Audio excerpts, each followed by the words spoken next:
I'll see people keep joining, but for those of you who are already here, welcome, and for those of you who will be coming soon, welcome as well. So today it's my great pleasure to have here Poorthuis from KU Leuven. Ate has been in Leuven for about a year now, or maybe 6 months, basically. He was previously in Singapore, and before that, he was at the University of Kentucky, where he worked with a number of people, including, as I mentioned before, Taylor Shelton, who will be in a future talk. And I think I've always personally very much liked Ate's work, because it's that particular position between sort of like GI science and data science, but also with a foot into sort of like critical geography and thinking critically about how we do GI science. So it's one of those sort of like, I really like Ate's work, so it was my great pleasure having him here. With any further ado, I think I will leave word to Ate, who is going to talk to us today about GI science and network analysis. And yeah, Ate, the floor is yours. Thank you, Stefano, and thank you both to Stefano and Andrea for hosting me here today. I'm super excited to be talking with everyone today. I have to admit, it's my first pandemic invited talk. Previously, I have sort of said no to other invitations because I just couldn't muster the energy to do a talk on top of all the responsibilities that I'm sure many of us are familiar with in this particular time. So it's spring in Brussels today, and it feels like a good moment to start talking again to colleagues. So I'm very excited about the Q&A after my talk as well. I will try to keep to my sort of designated 30 minutes. So today I am going to talk about GIS, GI science, of course, but specifically the relation between GI science and network analysis. Before, let me see if I can actually advance the slides here. There we go. Before I will talk a little bit more kind of academically about that relationship, I wanted to share with you a bit more of my personal journey to network analysis, which really started in earnest when I was pursuing my PhD in the United States at the University of Kentucky. And I think, as many of you are aware, in the United States, you have to do kind of a 2-year coursework program before you actually start the research part of your PhD. And as part of the requirements, I had to take a course outside of the geography department. And for whatever reason, I ended up taking this course called Social Network Analysis by Steve Borgatti.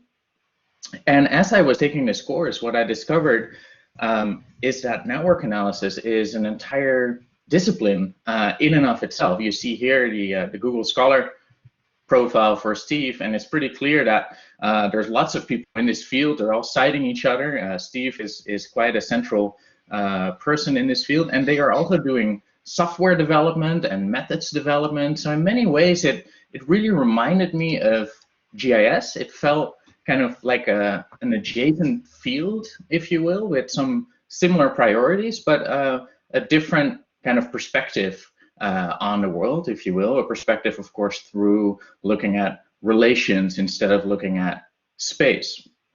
And as I was taking this course and I was getting more into it, I realized all of the parallels. For example, Steve Borgatti himself, he authored or developed this software called UCINet.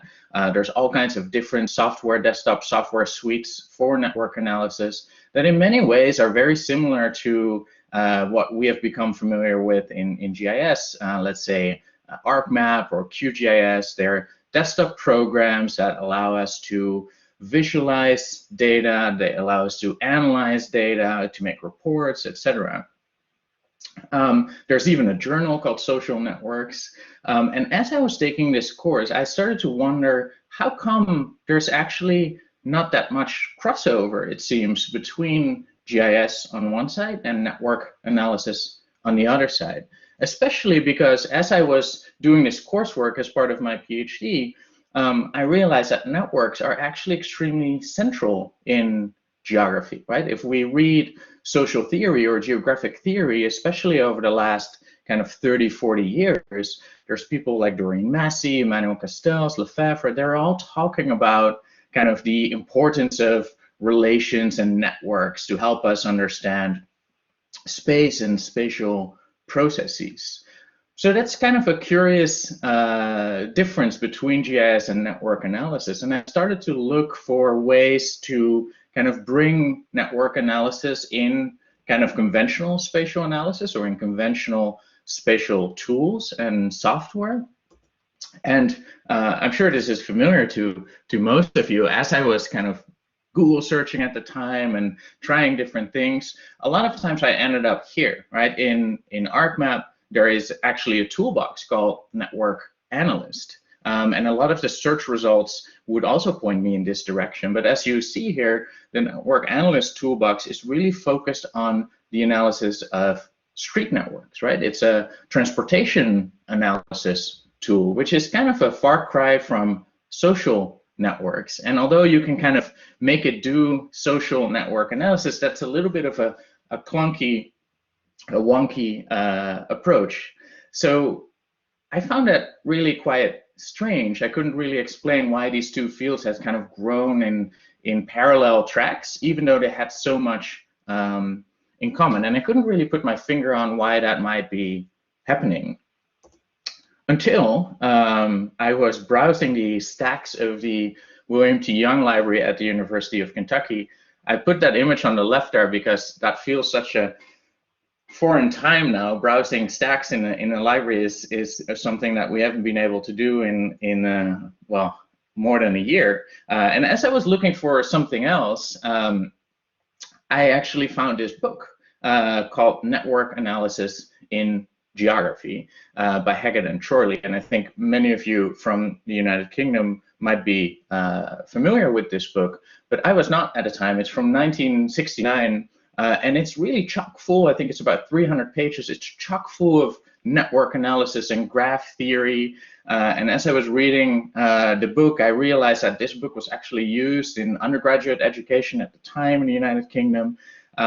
So I was really happy to find this. There was this relationship between network analysis and spatial analysis, if you will.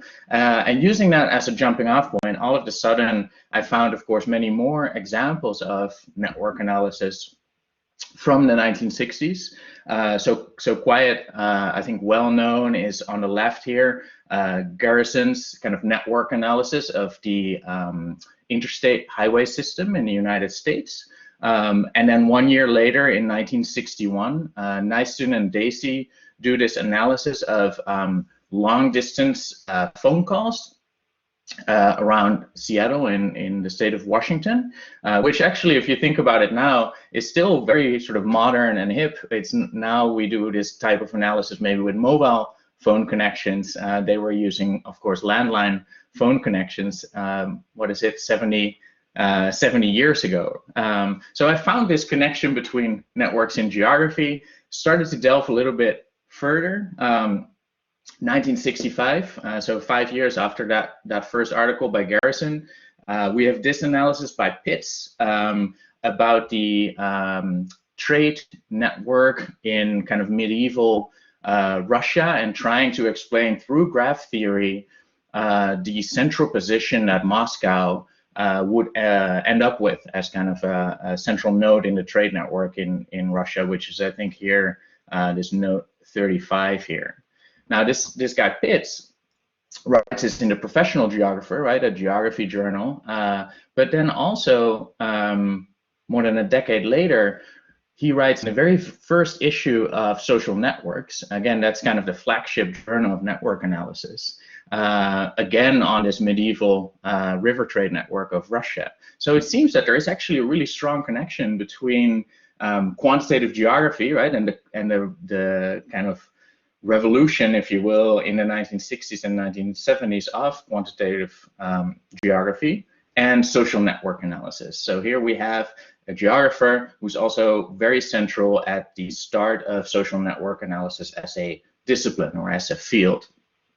Since we are mostly, I think, with a UK audience here, I thought I would share this this little bit of trivia with you as well. So this is the second volume of that flagship journal, Social Networks, in 1979, where we see Peter Gould and Gatrell do a network analytical approach to soccer. So in many ways, I think Peter Gould and Gatrell were ahead of their time. Now, of course, sports analytics is a very well-known field, but they were doing this stuff more than 40 years ago. I thought it was quite interesting because they do this really sort of scientific analysis where they analyze the position of the players in the sort of passing and shooting network, and they seem particularly enamored with this player KK, who is really central for the Liverpool team. They don't say it as much, but I imagine they were Liverpool fans. This player KK is Kevin Keegan, who then went on to become quite a central figure in football. So I thought that was an interesting side note, just to illustrate that network analysis really was very central in geography and quantitative geography in the 1960s, in the 1970s. But then something seems to have happened, because at least as far as I was aware at that time, going through undergraduate and masters in geography and then doing a PhD in geography, I never really was exposed to network analysis or graph theory as a discipline or as a mode of analysis. So what has happened? Well, of course, many things have happened. The sort of quantitative wave of the 60s and 70s, of course, also met with a lot of backlash. There's the onset of critical GIS, et cetera, et cetera. But I think, in my view, one of the main contributors to this is this. It's the availability of desktop computers, of personal computing devices, and along with that, of course, desktop software. And here we see ArcInfo. So of course, Esri from the 1980s onwards starts to become a really big player in spatial analysis software. And it's amazing, right? It's an amazing piece of software, but it makes certain things really easy, really convenient, whereas other things like network analysis are maybe not as easy to do. So part of the argument here is that although that has enabled many different modes of analysis, maybe it also closed some doors, because certain things are just easier than other things, so you do the easy things, right? This is part of an argument, if you're interested in that, I co-authored with Matthew Zook in a recent issue of the Annals called "Being Smart About Space," where we kind of draw this comparison between the 1960s kind of spatial science period and the lessons we can draw from it. But certainly we see a change now, right? I think many of us are aware of this. We've seen lots of talks about this. We certainly seem to have new data sets. We often call them big data. We also have new computational tools. Singleton and Aribas Bell have dubbed this geographic data science. I think there's still some discussion about whether that should be spatial data science or geographic data science. But the bottom line is that there is a change happening in the last few years, where we see a wave of kind of open source software development. We see more emphasis on reproducible science. And I think most importantly here for network analysis is that we see maybe a lesser importance of desktop GIS and a greater importance of programming languages, mostly R and Python, that come with an ecosystem of libraries that allow you to actually combine spatial and network analysis in one kind of single workflow. So perhaps if you follow kind of the geocomputation argument, this allows us to fix the quote-unquote shortcomings of GIS, but definitely it has enabled this sort of revival of spatial network analysis. So I think we can see a continuation of some of the work that we saw in the 1960s and the 1970s now happening sort of again, maybe in better ways, so more intricate ways with the use of new data sets, with the use of new computational techniques. I will try to give you some applied examples of this revival of, let's call it, sort of spatial network analysis from my own work. Of course, I'm not the only one kind of working on this. There's many examples, but I'll just talk about some of the ones that are a little bit closer to my heart. First example is already from 2015, and it's one of the first forays I did together with Taylor Shelton and Matthew Zook in trying to see if we can bring kind of these relationships and this network analysis into our spatial analytical workflows. Here we look at the city of Louisville, Kentucky, and specifically we look at two neighborhoods, the East End, which is a predominantly white, affluent neighborhood, and the West End, which is a predominantly African-American and much less affluent neighborhood. And like many American cities, Louisville, Kentucky is very much a segregated city, and very relevant here is this street that's running here from north to south on the map, which is called 9th Street, and which is at the time at least seen by the community as kind of a Berlin Wall. That's a wall of segregation that you just do not cross. So black people don't go east across that street, and white people apparently don't go west across that street. And we use Twitter data here, and specifically the networks that are part of Twitter data, to try and look at whether or not that 9th Street divide, that wall, actually is there in practice when we look at how people connect throughout the city. And what we see here in the resulting map is what we do is we take two data sets, basically, one with people from the East End, so those are white folks mostly, and one with people from the West End, mostly African American folks. And then on the map, we look at where do these people go. And if a particular location is predominantly visited by people from the West End, we color it purple.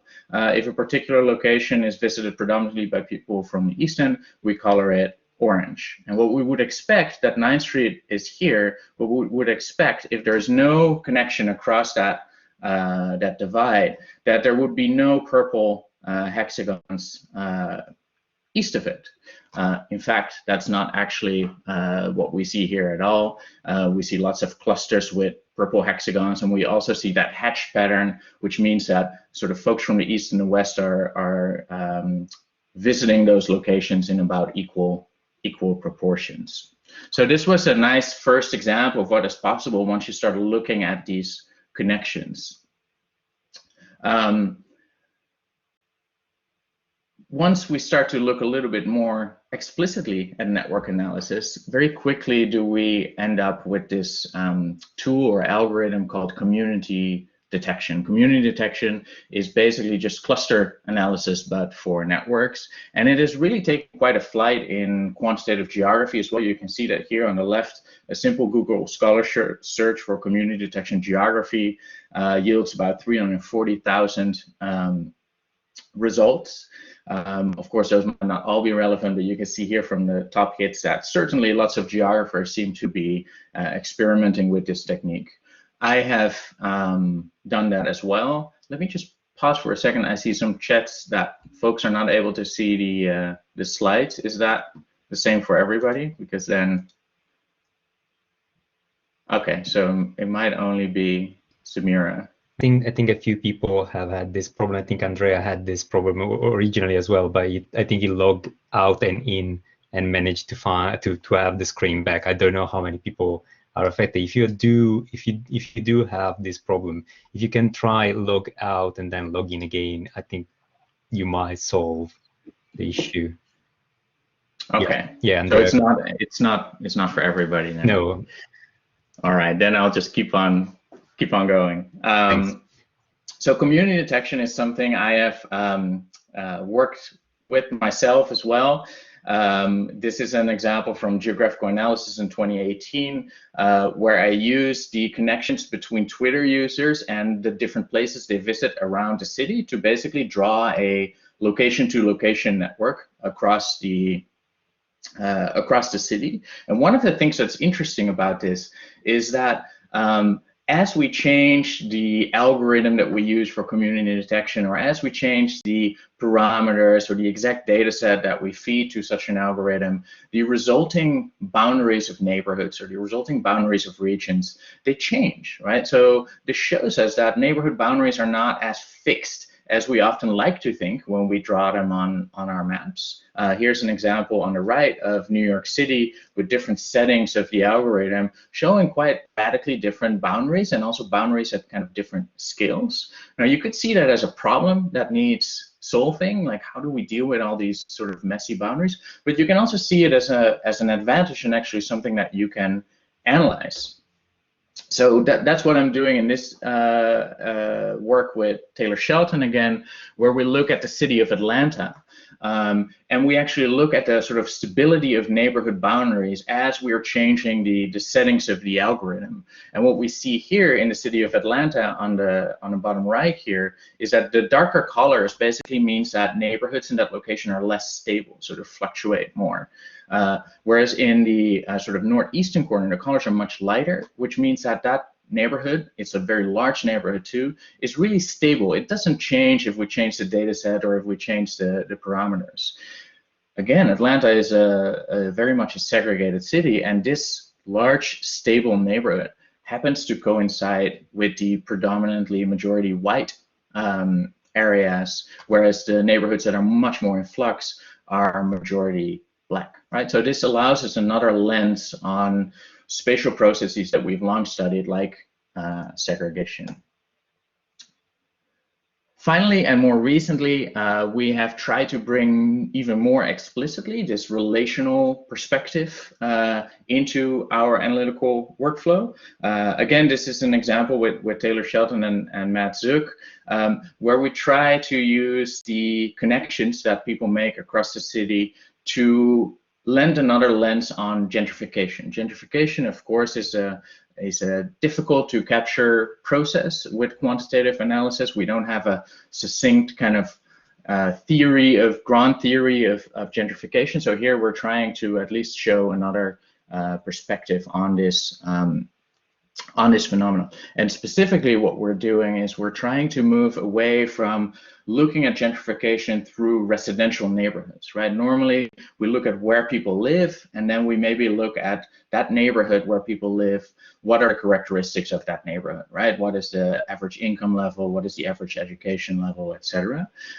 Here, because we have the connections between people across the city, we can kind of turn that on its head, and we can not only look at the residential geographies, which is this first column here, where we look for three variables that are often set to kind of correlate with gentrification: education, race, and income. And in kind of the outline here, we see the two neighborhoods that we focus on that are that we know from kind of qualitative contextual knowledge are gentrifying. We can see that on all of these three parameters, they score much lower than the rest of the city. So generally, people have lower education, there's a lower percentage of white residents, and they also have a lower income. But in the second column, what we do is we don't look at the profile of the people living there, but we look at the profile of the people visiting those areas. And what we see there is we start to see quite a discrepancy if you compare the left and the right column between those who live there and those who visit. In the third column, those two are subtracted so you can see it a little bit more clearly. And of course, we know from gentrification that might very well be part of the gentrification process, right? In the beginning, the first stages of gentrification, we might see a wave of people visiting from outside of the neighborhood, hanging out in bars, going to particular shops, and then slowly changing the neighborhood as a result. We also see that in the last column, where we look at the change over time of that visitor profile. And what we, for example, see here over a period of 5 years, from 2012 to 2017, the average educational level of visitors to these two gentrifying census tracts is increasing quite a bit. We also see, if we look at income, that those lines are pretty level. So income, the income of visitors does not seem to change as much. Again, this links back to the kind of complex nature of gentrification, where it's not only about one variable or like a specific set of 3 variables, but it's a kind of an interaction between all of these processes that are happening. But at least what we're able to do with this kind of network analytical approach is that we're moving away from only looking at that first column, right? That first column is kind of our standard perspective on gentrification. Bringing in the networks allows a few additional perspectives, which might allow us to understand such a complex and messy process in more detail. My final example is about intra-urban flows. And this is something I've been working on recently with Chin Chen.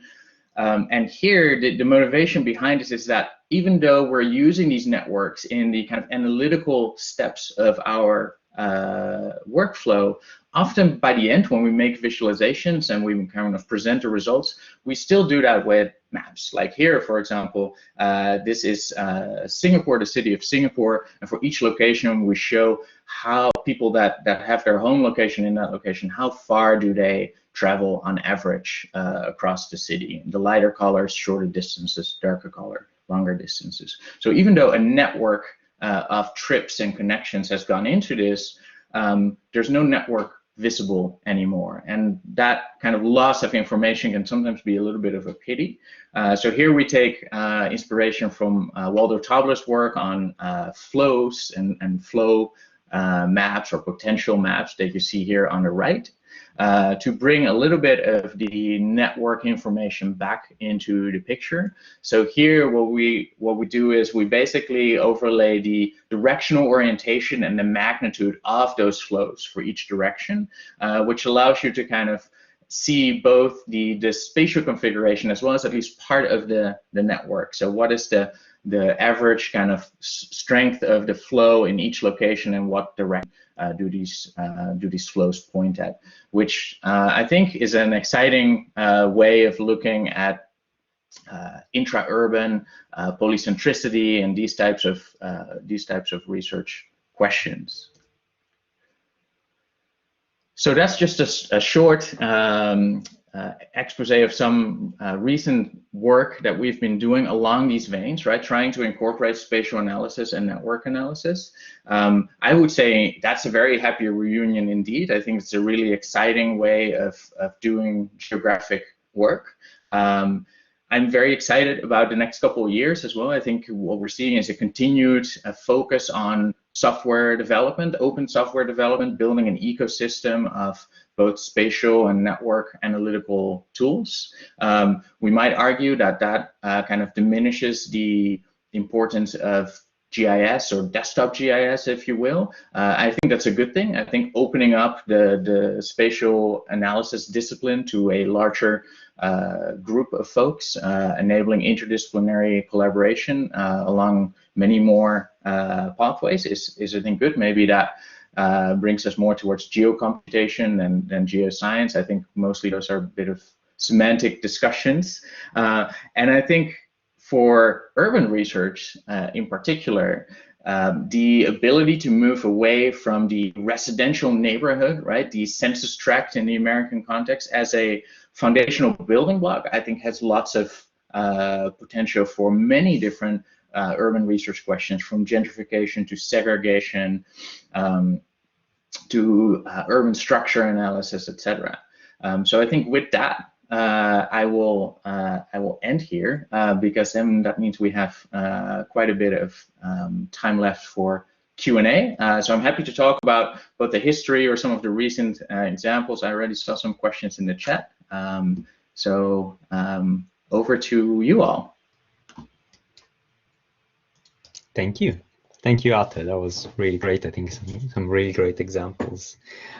So I think we can. This is the less nice part of these internet-based talks, that you can hear the applauses or people liking your talk. But invite everybody to to give a round of virtual applause to Arthur. And yeah, if you have questions, please do post them in the chat.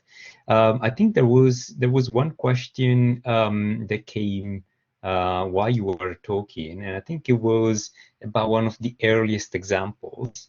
And the question was, how did you decide on the number of communities to detect? And I think there was, yeah, this was the examples I think it was talking about.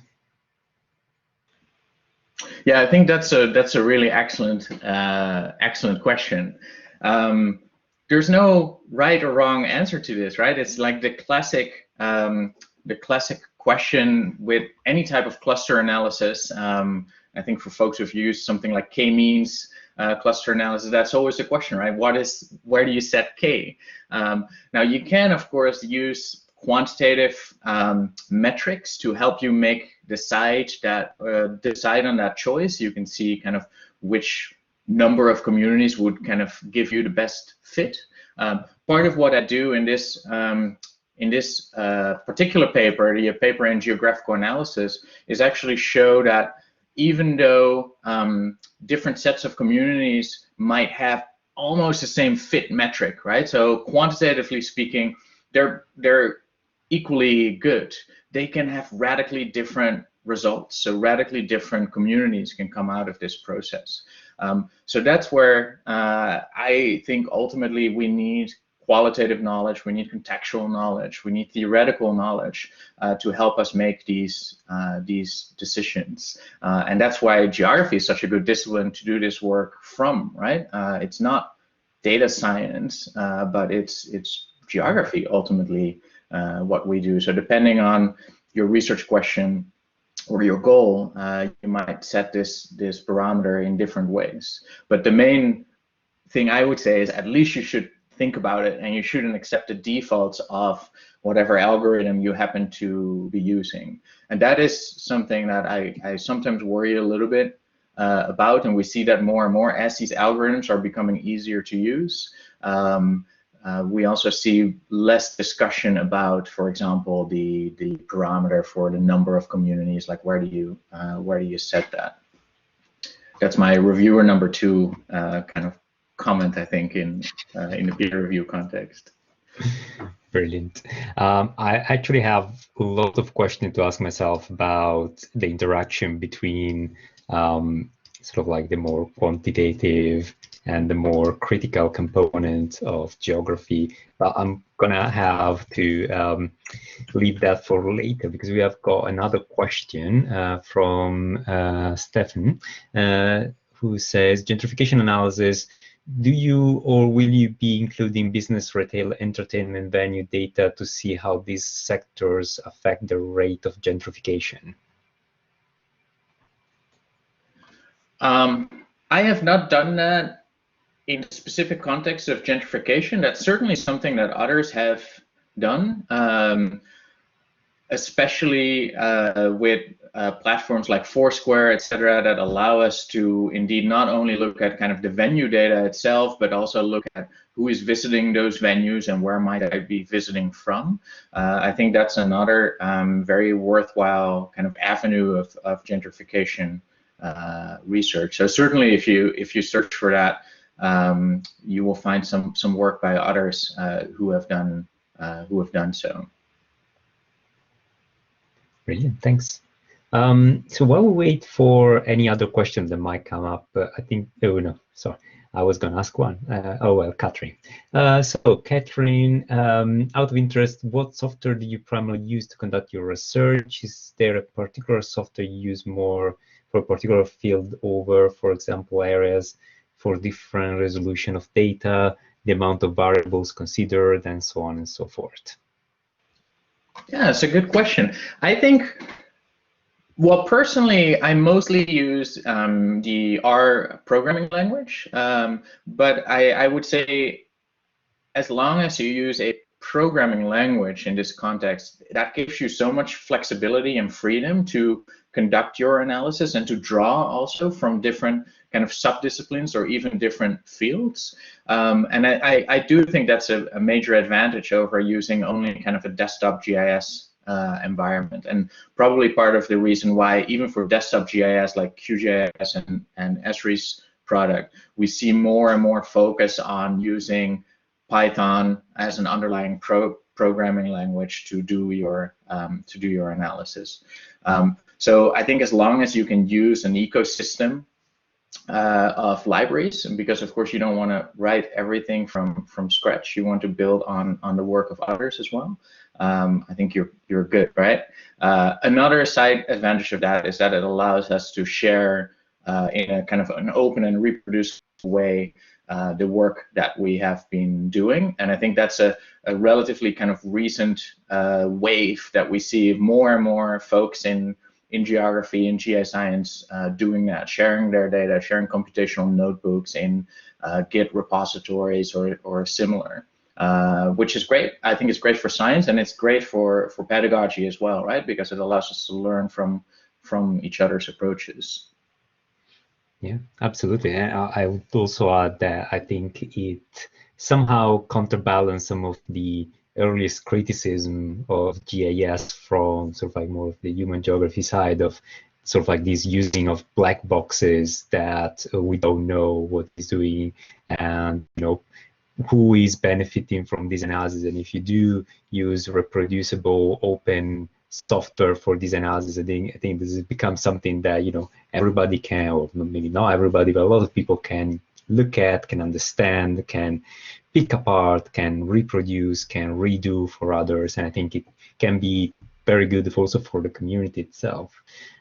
Which also picks up on one of the points that we are making. One of the things that I also like about some of the examples that you is clearly, especially with the examples here in Lexington, is you clearly seem to know the city. You are actually doing something that you're discussing something that you know.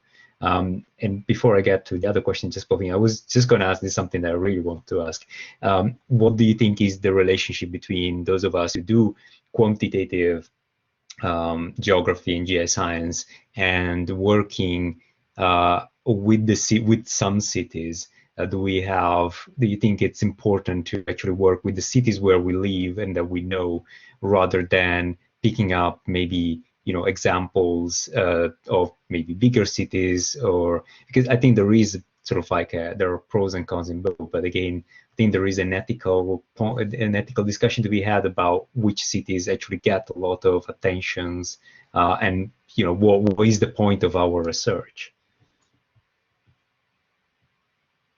Yeah, I think that's a really excellent point. I think, well, there's lots of answers to that question. I think from a personal point of view, I would just find it really difficult to do research on a city that I don't really know that well. And I think especially that's the case with this type of analysis that, at least for the last few years, often has been rather exploratory as well, right? If we look at some of these maps in New York City, for example, yeah, you see these neighborhood boundary shifts, but if you have no knowledge about that city, it will become so difficult to interpret those maps. And is it a noise or a particular data artifact that you're looking at, or could there be some underlying social or spatial process that might be generating this? I think that those types of questions become very difficult to answer if you don't have that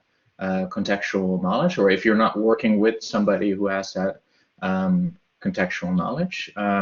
So yeah, for me, I would find that very difficult to do without. And I think you make another good point, right? This happens to be New York City, but recently, since I worked in Singapore for 5 years, I've been starting to do more analysis on Singapore, and there I've definitely noticed pushback also, and I've been asked so many times to kind of qualify my choice for Singapore as a site. And I think that's where you see we kind of take for granted doing analysis on London or New York. If I do analysis on New York, nobody ever asks me why New York.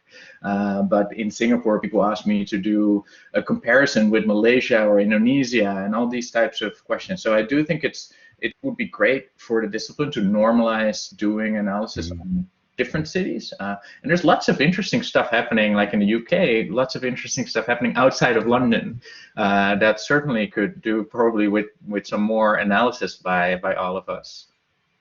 Yeah, and I think we got two more questions, but I'm just going to add that this aligns quite well with the paper that we were just reading for another reading group in my department from Martin Mueller in Progress in Human Geography. Was talking about the role of language, the English language in geography, and the fact that most of the knowledge is done in English, and there is very sort of like there is an assumption that everything is in English and has to be discussed in English. And I think there is a parallel you could do with some cities and some areas getting a lot of attention, and maybe not giving room to other places. There are two questions. So the first one is from Justin and says, where do you source most of your interaction data? Predominantly social media. How does location spoofing, e.g. in Twitter location data, impact on this type of analysis? Yeah, that's another very, I think, big topic right now, especially. So short answer is all of the examples I've shown here are derived from Twitter data. But the landscape of social media has changed dramatically, and Twitter data already had many issues and complications due to bias, due to ethics, etc. But I think those have become even more pronounced, especially after Cambridge Analytica kind of happened. Basically, what we see is location sharing on Twitter has moved from an opt-out to an opt-in scenario, which is good, right, from an ethical point of view, but it also means that that data set is really shrinking, and the bias present in the data set is increasing probably a lot more than it was already.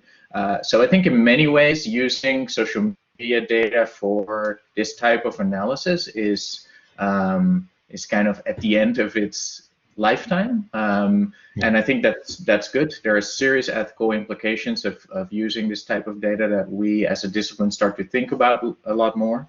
That doesn't mean this type of analysis is over, right? I think there are certainly other data sets that can be used. I think cell phone data is a good example of that. We do need better ethical frameworks for the research use of such data sets, but I think in many countries we're starting to see movement towards that, including in the United Kingdom.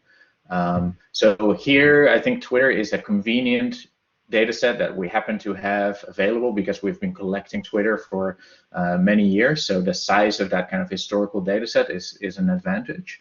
But I think going forward, like let's say the next 5 to 10 years, that is not the foundation under spatial network analysis, I think, for the discipline. Yes, I will also have quite a couple of questions and follow-ups on that, but we need to. I need to have a come back and give another talk maybe. But let's move on with the other questions.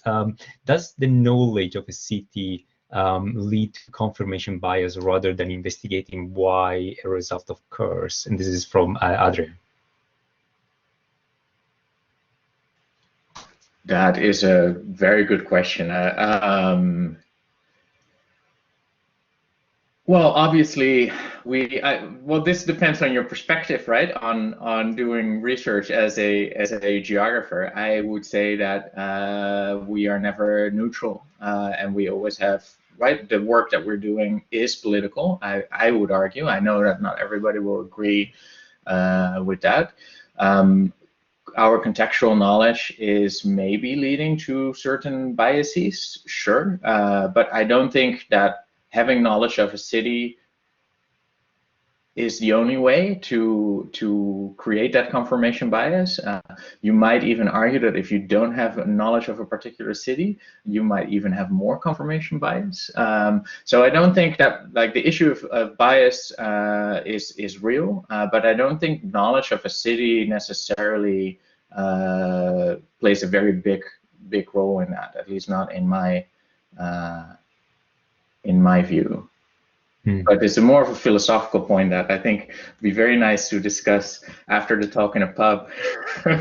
Yeah, if we could. But I think maybe in the future we'll start having our positionality section in GIS paper as in human geography papers. I'm gonna just briefly jump Andrea's question and going back to Samira, just because it relates to what you were saying. And the question is, but the number of tweets that are geotagged is even representative of the population to derive robust computation? Yeah, it's a good question. There's of course been quite a bit of research on this. Chen and I have done, for this type of analysis for Singapore, we've actually done a comparison of, once we determine the home locations of Twitter users, and we compare that with the real sort of home location data from the government. That seems to be very much those two numbers seem to correlate very, very heavily. So in that sense, you could argue that it is the numbers themselves are quite comparable, but of course there might be very much biases present. Other folks have started to use this type of data to compare with spatial interaction data, for example, commuting data derived from official statistics. And there too, we see actually quite kind of robust comparisons. So certainly there is bias present. I think generally the takeaway I have from that research is that at a kind of regional scale or national scale, there is not too much bias present in terms of the patterns that we're seeing. Once we start zooming in on the intra-urban scale, that's where we start to see more differences between the data sets emerging. I think that's an excellent point. But just to add that I wouldn't necessarily make any urban policy based on kind of an analysis of Twitter data per se. I think here it's really more of an illustration of the methodology and the power of the methodology. If we are going to make policy based on this, yeah, we have to get some better, more representative data. That's an excellent point. Right, and now I'm gonna ask Andrea's question. I'm gonna take a breath because it's quite long, but I think I completely agree with the question. I think it's a very interesting question to ask. So, well, thanks for the talk. But looking at the history of GIS and its role in geography, there is a sense of recurring debates that are reenacted in an unhistorical way. In particular, I'm thinking about quantitative versus qualitative gap, which exists in every department and makes collaboration really frustrating, with many strawman arguments on both sides. In your experience and career, how did you manage to bridge these two worlds, writing in a way that is interesting and methodologically acceptable to both sides? Easy question just to conclude the discussion, I guess. Yeah, that's a good question. It's such a nice question. I don't know if I have such a sort of good answer to it. I think this might be very different also across kind of national context. I know only a little bit about the UK context, where I think that qual-quant gap might be much more pronounced than it is, for example, in continental Europe. I don't know, Stefano, if you have a reflection on that from the Italian perspective. So certainly our pedagogy plays maybe a big role in that. So maybe I had an easier time because I came from kind of the Dutch geographic tradition, where I think that qual-quant divide is not as strong. So we had sort of both of these things, and we used them interchangeably. Yeah, I think this gap or this divide is just so unproductive, and I think everybody would agree on that. But somehow we end up kind of drawing these lines in the sand. I'm not quite sure why people do that. I think, just to come back to the last part of your question, the bridging of the worlds is sometimes difficult, though. Everybody who has done kind of multi-method or cross-disciplinary work in the peer review process, you get pushback from both sides, right? Because you're always not doing enough for one of the two sides. So I do think that's very difficult. But yeah, you just sort of muddle through, and then it works out okay. I don't know if there's a magic recipe per se. If somebody else has that, I would love to learn more about it. Yeah, it's a very unsatisfying answer. I'm sorry about that. No, I think it's perfectly fine. I think, you know, your work, I think it's been one of those cases in which you can clearly see you know, an historical perspective. You've been starting with a book from the 60s and then talking about what is possible right now. I think so. Andreas says that it's pretty the division is pretty pronounced in the UK, and Johannes, I guess, says in Germany, in German-speaking countries as well, seems to be pretty pronounced. I don't have quite much of an experience in Italy because I studied computer science in Italy, but I know people who have been sort of like bridging the gap. I don't know whether it was specifically them or whether it's something more common.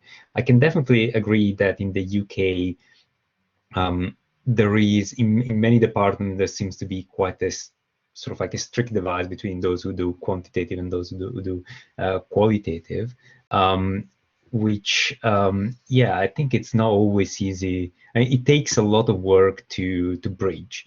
And actually, the one of the sessions that hopefully we're going to have at the RGS is exactly on bridging the gap between quantitative and qualitative work, which it takes time and takes courage, because you know you have to challenge a lot of your assumptions and your own work. So yeah, well, I think it's very interesting, and if you read some of the history of, you know, you read a lot of the papers in human geography that talk about the history of quantitative, the quantitative geographies of the 60s as something particularly worrying to be referring to. So I think there is quite a divide there. Yeah, that's actually, I think it's a good point. I think that divide gets reiterated, right, and remade all the time by this sort of canonical reading of the sort of great phases of the history of the discipline, like the quantitative revolution and the pushback and the GIS wars.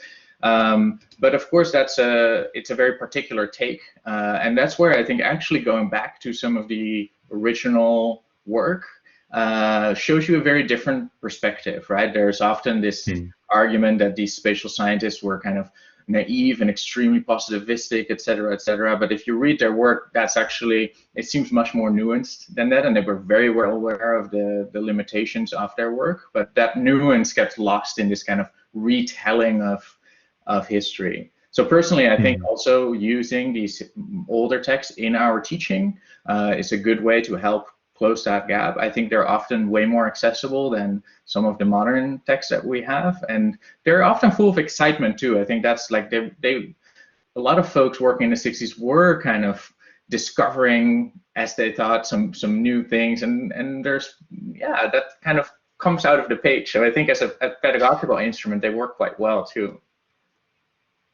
Brilliant. I think that's really brilliant. I think we're basically almost done with time. It's one question after the other. It's 5 minutes to 1 o'clock here in the UK. So I'm gonna just ask the general audience if there are more questions. Otherwise, I think, well, I would really like to say to Ate, well, we can go to the pub now, but unfortunately we can't.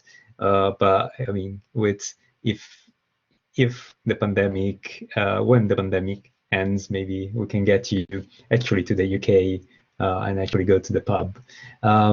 So are there any other questions that anybody in the audience want to ask Ate before we bring this to a close?